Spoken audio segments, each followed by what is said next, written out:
mga kabayan, nandito na tayo sa lugar na Soob, lugar. Palikuran? Paliguan. Paliguan. Ayan, ang suod mingari. May suod mingari sa Bisaya ba? Yan. English na lang ko nagod. Hindi na gusto lang kasabot.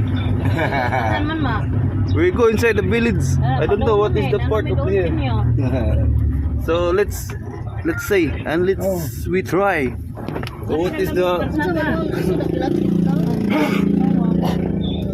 see? Oh, they try and learn. Ha, ang ganda no? Ayan o. Dito namin sa Soob. Bata na yung Malapit na kami pupunta sa ano. Sa full lang sabi.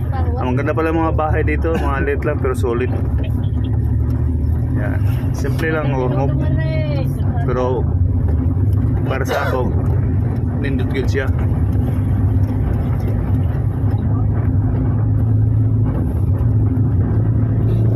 Yan oh, parang bukid na din ba? Oh, see? Kita niyan sa kilid. bukid talaga. Oh.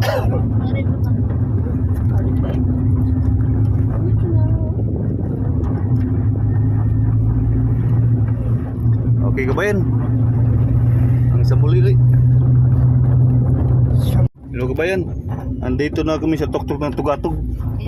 Tugatog pa. Murag 5 na lang pamasaya. Ayan ang pinsan ko na pinakagwapo. Ayun pa yung anak niya, the third. Si Sir the third. Tabrihan natin ang natupad. Oh wait, matras. Matras pa, mabaking pa. Ano rin pa bahay diri gihapon no? Oh, Langga! Sa GK ni siya no? 30! Ano yung babahay? Andyan si the third day. Ayun ang may babahay. Saan yung lugar na part? Lay? GK. Ayan. So stop over muna kay hanggang pinsan ko at pati anak niya.